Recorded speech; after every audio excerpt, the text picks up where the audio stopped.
Sandur TV ಸಮಸ್ತ ವೀಕ್ಷಕರಿಗೆ ನಮಸ್ಕಾರ. ನಾನು ರಾಮು ಹರಕೇರಿ.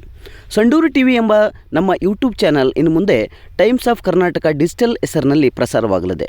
ನಮ್ಮ ವ್ಯಾಪ್ತಿಯನ್ನು ವಿಸ್ತರಿಸಿದ್ದೇವೆ ಎಂಬ ಪ್ರಮುಖ ಮಾಹಿತಿಯನ್ನು ಇವತ್ತು ನಿಮ್ಮ ಮುಂದೆ ಹಂಚಿಕೊಳ್ಳುತ್ತಿದ್ದೇನೆ. ಇತ್ತೀಚೆಗೆ ಸಂಡೂರು ಪಟ್ಟಣದ ಬಿಕೆಜಿ ಕಚೇರಿ ಆವರಣದಲ್ಲಿ ಕನ್ನಡ ಸಾಹಿತ್ಯ ಪರಿಷತ್ತಿನ ಸಂಸ್ಥಾಪನಾ ದಿನಾಚರಣೆಯನ್ನು ಆಚರಿಸಲಾಯಿತು. ಕನ್ನಡ ಸಾಹಿತ್ಯ ಪರಿಷತ್ತಿನ ಸಂಡೂರು ತಾಲೂಕು ಘಟಕದ ಅಧ್ಯಕ್ಷ ಬಿ ನಾಗನಗೌಡ ಅವರು ಮಾತನಾಡಿ, ಕನ್ನಡ ಸಾಹಿತ್ಯ ಪರಿಷತ್ತು ಮಾಡಿದ ಸುದೀರ್ಘ ಕೆಲಸ ಯಾವ ಭಾಷೆಯಲ್ಲೂ ಸಿಗುವುದಿಲ್ಲ. ಆದಾಗ್ಯೂ ಕನ್ನಡ ಸಾಹಿತ್ಯ ಪರಿಷತ್ತಿಗೆ ಕೆಲವರು ಅಧ್ಯಕ್ಷರಾದಾಗ ರಾಜಕಾರಣಿಗಳಂತೆ ವರ್ತಿಸಿದ ಅಪವಾದಗಳಿವೆ. ಈ ಎಲ್ಲ ಟೀಕೆಗಳ ಮಧ್ಯೆಯೂ ಕನ್ನಡ ಸಾಹಿತ್ಯ ಪರಿಷತ್ತು ಉತ್ತಮ ಕೆಲಸಗಳನ್ನು ಮಾಡಿಕೊಂಡು ಹೊರಟಿದೆ ಎಂದರು. ಎಲ್ಲ ಟೀಕೆಗಳ ನಡುವೆಯೂ ಸಹ ಕನ್ನಡ ಸಾಹಿತ್ಯ ಪರಿಷತ್ ಬಹಳ ಅತ್ಯುತ್ತಮವಾದ ಒಂದು ಕೆಲಸವನ್ನು ಮಾಡ್ತಾ ಇದೆ. ಯಾಕಂದ್ರೆ ಏನು ಅಖಿಲ ಭಾರತ ಕನ್ನಡ ಸಾಹಿತ್ಯ ಸಮ್ಮೇಳನ ಏನು ಮಾಡ್ತಾ ಇದೆ ಅದೊಂದು ದೊಡ್ಡ ಜಾತ್ರೆ ಅಂತ ನೀವು ಕಾಣಬಹುದು. ಆದರೆ ಅದರಿಂದ ಬೇಕಾದಷ್ಟು ಲಾಭಗಳಿದೆ. ಯಾಕಂದ್ರೆ ನೋಡಿ, ಈ ಸಾರಿ ನಮಗೆ ಗಡಿಭಾಗದಂಥ ಬಳ್ಳಾರಿಯಲ್ಲೇ ಕನ್ನಡ ಸಾಹಿತ್ಯ ಪರಿಷತ್ತಿನ ಒಂದು ಸಮ್ಮೇಳನವನ್ನು ಮಾಡ್ತಾ ಇದ್ದೀವಿ. ಅಂದ್ರೆ ನಮ್ಮಲ್ಲಿ ನಮ್ಮ ಗಡಿಭಾಗದಲ್ಲಿ ಆ ಗಡಿಯಲ್ಲಿ ಪಕ್ಕಿ ಇರುವಂತ ಆ ಭಾಷೆ ಪ್ರಭಾವ ನಮ್ಮ ಮೇಲೆ ಬಹಳ ಇರಬಹುದು. ಆದರೂ ಅಂಥದ್ದಲ್ಲಿ ನಾವು ಕನ್ನಡ ಸಾಹಿತ್ಯ ಸಮ್ಮೇಳನವನ್ನು ಮಾಡಿದಪ್ಪ ಅಂದರೆ ಕನ್ನಡದ ಬಗ್ಗೆ ಒಂದು ಪ್ರೀತಿಯನ್ನು ಹುಟ್ಟಲಿ ಅನ್ನೋ ಉದ್ದೇಶದಿಂದಲೇ ಈ ಸಾರಿ ನಮಗೆ ಬಳ್ಳಾರಿ ಕೊಟ್ಟಿದ್ದಾರೆ. ಕನ್ನಡ ಸಾಹಿತ್ಯ ಪರಿಷತ್ತು ಮಾಡಿದಂಥ ಕೆಲಸ ಇದುವರೆಗೂ ವಿಶ್ವದಲ್ಲಿ ಯಾವುದೇ ಸಂಸ್ಥೆ ಇಷ್ಟು 110 ವರ್ಷಗಳವರೆಗೆ ಬದುಕಿ ಇಂಥ ಕೆಲಸವನ್ನು ಮಾಡಿದ ಒಂದು ಉದಾಹರಣೆ ಎಲ್ಲಿ ಸಿಗ್ತಾ ಇಲ್ಲ. ಯಾವ ಭಾಷೆಯಲ್ಲೂ ಸಿಗ್ತಾ ಇಲ್ಲ, ಯಾವ ನಾಡಿನಲ್ಲೂ ಸಿಗ್ತಾ ಇಲ್ಲ. ಅಂಥ ದೊಡ್ಡ ಕೆಲಸವನ್ನು ಮಾಡ್ತಾ ಇದೆ. ಇದಕ್ಕಾಗಿ ಹಿಂದೆ ಬೇಕಾದಷ್ಟು ಹಳೆ ಸಾಹಿತಿಗಳು, ಆಮೇಲೆ ನಾಟಕಕಾರರು, ಕಾದಂಬರಿಕಾರರು ಎಲ್ಲರೂ ಇದಕ್ಕೆಲ್ಲ ಅಧ್ಯಕ್ಷರಾಗಿ ಹೋಗಿದ್ದಾರೆ. ಅವರವ್ರು ಬಂದಾಗ ಅವರವ್ರ ಕೆಲಸಗಳನ್ನು ಬೇಕಾದಷ್ಟು ಮಾಡಿದ್ದಾರೆ. ಆದರೆ ಕೆಲವು ಅಧ್ಯಕ್ಷರು ಬಹಳ ಈ ಕನ್ನಡ ಸಾಹಿತ್ಯ ಪರಿಷತ್ ಏನು ಮಾಡ್ಬೇಕಾಗಿತ್ತು ಅನ್ನೋದನ್ನು ತಿಳ್ಕೊಂಡು ಬೇಕಾದಂಥ ದೊಡ್ಡ ದೊಡ್ಡ ಕೆಲಸವನ್ನು ಮಾಡಿದ್ದಾರೆ. ಇನ್ನು ಕೆಲವು ಅಧ್ಯಕ್ಷರು ಬಂದಾಗ ಒಂದು ರೀತಿ ಇವಾಗೆಲ್ಲರೂ ಹೇಳ್ದಂಗೆ ಒಂದು ರೀತಿಯ ರಾಜಕೀಯ ಸಂಸ್ಥೆಯಾಗಿ ಅದನ್ನು ಮಾಡಿದ್ದಾರೆ. ಆದರೂ ಇವೆಲ್ಲವುಗಳ ಒಂದು ಟೀಕೆಗಳ ನಡುವೆಯೂ ಸಹ ಕನ್ನಡ ಸಾಹಿತ್ಯ ಪರಿಷತ್ತು ಒಂದು ಅದ್ಭುತವಾದಂಥ ಕೆಲಸವನ್ನು ಮಾಡ್ತಾ ಇದೆ. ನಿಜವಾಗಿ ಕನ್ನಡ ಸಾಹಿತ್ಯ ಪರಿಷತ್ತು ಅಖಿಲ ಭಾರತ ಕನ್ನಡ ಸಾಹಿತ್ಯ ಸಮ್ಮೇಳನ ಮಾಡಿದಾಗ ಬೇಕಾದಷ್ಟು ಹೊಸ ಲೇಖಕರ ಪುಸ್ತಕಗಳು ಮಾರಾಟ ಆಗ್ತಾ ಇದ್ದಾವೆ. ನಾವು ಸಂಡೂರಿನ ಒಂದು ಸಾಹಿತ್ಯ ಸಮ್ಮೇಳನ, ತಾಲೂಕು ಸಮ್ಮೇಳನ ಚೋರ್ನೂರಲ್ಲಿ ಮಾಡಿದಾಗ ಸುಮಾರು 70-80 ಸಾವಿರದಷ್ಟು ರೂಪಾಯಿಗಳಷ್ಟು ಕನ್ನಡ ಪುಸ್ತಕಗಳು ಮಾರಾಟ ಆಗ್ತದೆ. ಅದು ಒಂದು ಹಳ್ಳಿಯಲ್ಲಿ ಮಾಡಿದಾಗ ಕೂಡ ಹೋಬಳಿ ಅದು ಹಳ್ಳಿ ಅಲ್ಲಿ ಅಂತ ಮಾಡಿದಾಗ ಕೂಡ ಬಹಳ ಚೆನ್ನಾಗಿ ಕಾರ್ಯಕ್ರಮಗಳು ಆಗ್ತವೆ. ಆ ಕಾರಣದಿಂದ ಒಂದು ಸಂಸ್ಥೆ 110 ವರ್ಷ ಇಷ್ಟು ಸದೃಢವಾಗಿ ಬೆಳೆಯೋದು ಅನ್ನೋದು ಅಷ್ಟು ಸುಲಭ ಅಲ್ಲ. ಇದಕ್ಕೆ ಬೇಕಾದಷ್ಟು ಶ್ರಮ ಇದೆ ಇದರ ಹಿಂದೆ. ಆದರೆ ನಾವು ಯಾವಾಗ ಇದರ ವ್ಯಾಪ್ತಿ ಬೆಳೀತಾ ಹೋಗ್ತದೆ, ಇದಕ್ಕೆ ಬೇಕಾದಂಥ ಹಣಕಾಸಿನ ವ್ಯವಸ್ಥೆಯನ್ನು ನಾವು ಸರ್ಕಾರದ ಮೇಲೆ ಅವಲಂಬನೆ ಆಗಲೇಬೇಕು, ಅನಿವಾರ್ಯತೆ ಇದೆ.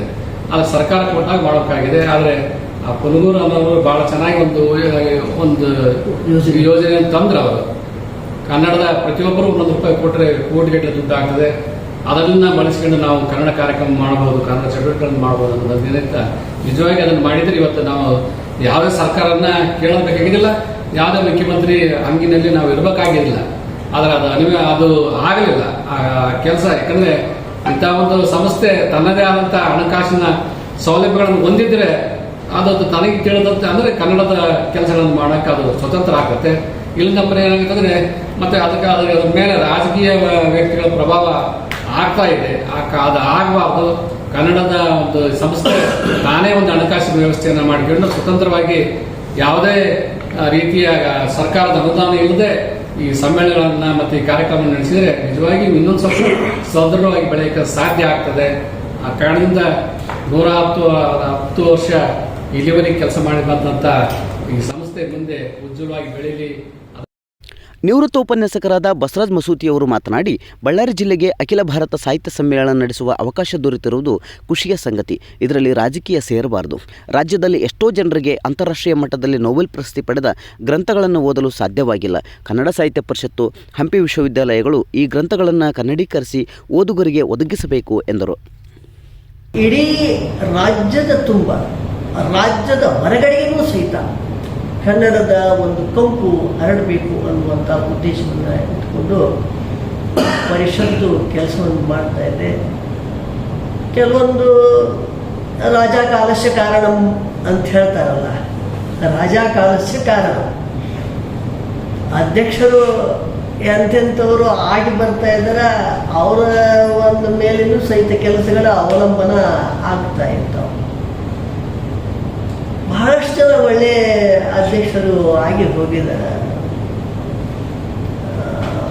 ಹಂಪನ ಅಂಥವ್ರಾಗಲಿ, ಪ್ರೊಫೆಸರ್ ಸಿದ್ಧಲಿಂಗಯ್ಯನಂಥವರೇ ಆಗಲಿ ಭಾಳ ಕೆಲಸ ಮಾಡಿದ್ದಾರೆ. ನಿಜ ಹೇಳಬೇಕು ಅಂತಂದ್ರೆ ಅಲ್ಲ, ನನ್ನ ಕಣ್ಣಿಗೆ ಕಂಡದ್ದು ಹಂಪನ ಅವರು ಮಾಡಿದ ಕೆಲಸ ಭಾಳ ಅದ್ಭುತವಾದಂಥ ಒಂದು ಕೆಲಸ. ಯಾಕಂದ್ರೆ ನಮ್ಮ ಹಳಗನ್ನಡ ಸಾಹಿತ್ಯ ಎಲ್ಲವೂ ಹಾಗೆ ಹೋಗಿಬಿಡ್ತಾ ಇತ್ತು. ಅದನ್ನು ಸಂಪಾದನೆ ಮಾಡಿದಂಥವ್ರು ನಾವಲ್ಲ, ನಾವು ಕನ್ನಡ ಸಾಹಿತಿಗಳು ಅಲ್ಲ. ಅದನ್ನೆಲ್ಲ ಸಂಪಾದನೆ ಮಾಡಿದಂಥವ್ರು ಬ್ರಿಟಿಷರು.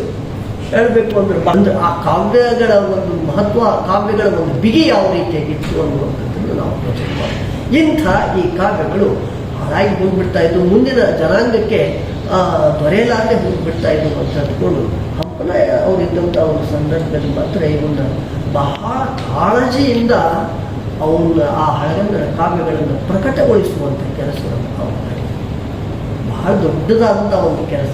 ಬರೀ ಪ್ರಕಟಣೆ ಅಷ್ಟೇ ಅಲ್ರಿ, ಪ್ರಕಟಣೆ ಜೊತೆಗೆ ಬಹಳ ಅತ್ಯಂತ ಕಡಿಮೆ ಬೆಲೆ, ಎಲ್ಲರೂ ಇವುಗಳನ್ನು ಕೊಂಡುಕೊಳ್ಳಲಿಕ್ಕೆ ಸಾಧ್ಯ ಆಗಬೇಕು ಅನ್ನುವಂಥ ದೃಷ್ಟಿಕೋನವನ್ನು ಇಟ್ಟುಕೊಂಡು ಕನ್ನಡ ಸಾಹಿತ್ಯ ಪರಿಷತ್ತು ಅತ್ಯಂತ ಕಡಿಮೆ ಬೆಲೆಯಲ್ಲಿ ಈ ಗ್ರಂಥಗಳನ್ನು ಪ್ರಕಟಣೆ ಮಾಡಿ ಆಮೇಲೆ ಮತ್ತೆ ಮುಂದೆ ಇನ್ನೊಂದು ಆಲೋಚನೆ ಬಂತು ಅವರಿಗೆ. ಯಾಕಂದ್ರೆ ಇವು ಕಬ್ಬಿಣದ ಕಡಲೆ ಅಲ್ರಿ, ಈ ಕಾವ್ಯಗಳು ಕಬ್ಬಿಣದ ಕಡಲೆ ಇವು. ಇದನ್ನು ಏನು ಮಾಡಬೇಕು ಮತ್ತೆ ಪಂಡಿತರನ್ನು ಹಿಡಿದುಕೊಂಡು ಟೀಕಾ ಸಹಿತ ಆ ಕಾವ್ಯಗಳನ್ನು ಪ್ರಕಟಣೆ ಮಾಡುವಂತಹ ಮತ್ತೊಂದು ದೊಡ್ಡದಾದಂಥ ಒಂದು ಯೋಜನೆಯನ್ನು ಹಮ್ಮಿಕೊಂಡು, ಜೊತೆಗೆ ಮತ್ತೆ ಈ ಹಳೆಗನ್ನಡ ಒಂದು ಶಬ್ದಗಳಾಗಲಿ ಹೊಸಗನ್ನಡ ಶಬ್ದಗಳಾಗಲಿ ಸರಿಯಾದ ಒಂದು ಶಬ್ದಕೋಶ ಇಲ್ಲ ಅನ್ನುವಂಥ ಒಂದು ಕಾರಣಕ್ಕಾಗಿ ಶಬ್ದಕೋಶಗಳನ್ನು ತಯಾರು ಮಾಡುವಂಥ ಒಂದು ಮತ್ತೊಬ್ಬ ನಿವೃತ್ತ ಉಪನ್ಯಾಸಕರಾದ CM ಸಿಗ್ಗಾವಿ ಅವರು ಮಾತನಾಡಿ, ಗೋಷ್ಠಿಗಳಲ್ಲಿ ಹಾಗೂ ಸಮ್ಮೇಳನಗಳಲ್ಲಿ ತೆಗೆದುಕೊಂಡ ಯಾವುದೇ ನಿರ್ಧಾರಗಳು ಅನುಷ್ಠಾನವಾಗುವುದಿಲ್ಲ.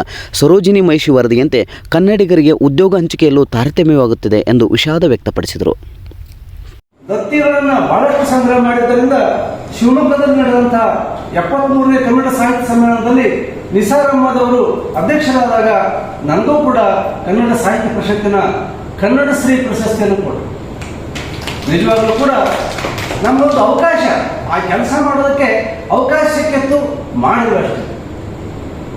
ಇಂಥ ಅನೇಕ ಜನರಿಗೆ ಕೂಡ ಪುರಸ್ಕಾರಗಳನ್ನು, ಪ್ರಶಸ್ತಿಗಳನ್ನು ಅದು ಕೊಡ್ತಾ ಇದೆ. ಹಾಗೇನೆ ಪ್ರತಿ ವರ್ಷ ಒಂದು ಕಾರ್ಯಕ್ರಮ ಮಾಡ್ತಾ ಇದೆ, ನೃಪತುಂಗ ಪ್ರಶಸ್ತಿ ಅಂತ ಹೇಳಿ ಕನ್ನಡ ಸಾಹಿತ್ಯ ಪರಿಷತ್ತು ಮತ್ತು ಬೆಂಗಳೂರಿನ BMT ಅವೆರಡೂ ಸಹಯೋಗದೊಂದಿಗೆ ಪ್ರತಿ ವರ್ಷ ಎಲ್ಲಿ ಒಂದು ಸಮ್ಮೇಳನ ಮಾಡಿ ಆ ನೃಪತುಂಗ ಪ್ರಶಸ್ತಿಯನ್ನು ಕೊಡ್ತಾ ಇದ್ದಾರೆ. ಕನ್ನಡದಲ್ಲಿ ಅಥವಾ ಬೇರೆ ಬೇರೆ ಕ್ಷೇತ್ರದಲ್ಲಿ ಯಾರು ಕೆಲಸ ಮಾಡಿದ್ದಾರೆ ಅವರಿಗೆ ಅಂತಹ ಪ್ರಶಸ್ತಿಗಳನ್ನು ಕೊಡ್ತಾ ಇದ್ದಾರೆ. ಅಂತಹ ಕಾರ್ಯಕ್ರಮ ಒಳ್ಳೊಳ್ಳೆ ಕಾರ್ಯಕ್ರಮಗಳನ್ನು ಮಾಡ್ತಾ ಇದೆ. ಕನ್ನಡ ಜನತೆಯ ಭಾಷೆ, ಸಾಹಿತ್ಯ, ಕಲೆ, ಸಂಸ್ಕೃತಿ, ಇತಿಹಾಸ ಇವುಗಳನ್ನು ಉಳಿಸುವುದು ಮತ್ತು ಬೆಳೆಸುವುದು ಅದರ ಮೂಲ ಉದ್ದೇಶ. ಕಾರ್ಯಕ್ರಮದಲ್ಲಿ ಕನ್ನಡ ಸಾಹಿತ್ಯ ಪರಿಷತ್ತಿನ ಪದಾಧಿಕಾರಿಗಳಾದ G. ವೀರೇಶ್, HN ಭೋಸ್ಲೆ, ಮಹಂತೇಶ್, ಕಲ್ಪನಾ, ಪ್ರೇಮಲತಾ, K. ಕುಮಾರಸ್ವಾಮಿ, ಷಣ್ಮುಖರಾವ್, ಸಾವಿತ್ರಿ, ಶಿವಮೂರ್ತಿ ಇತರರು ಭಾಗವಹಿಸಿದರು. ಇನ್ನು ಯಾರೆಲ್ಲ ನಮ್ಮ ಚಾನಲನ್ನು ಸಬ್ಸ್ಕ್ರೈಬ್ ಆಗಿಲ್ಲವೋ ಕೂಡಲೇ ಸಬ್ಸ್ಕ್ರೈಬ್ ಆಗುವ ಮೂಲಕ ನಮ್ಮ ಎಲ್ಲ ಸುದ್ದಿಗಳ ನಿರಂತರ ನೋಟಿಫಿಕೇಷನನ್ನು ಪಡೆಯಿರಿ.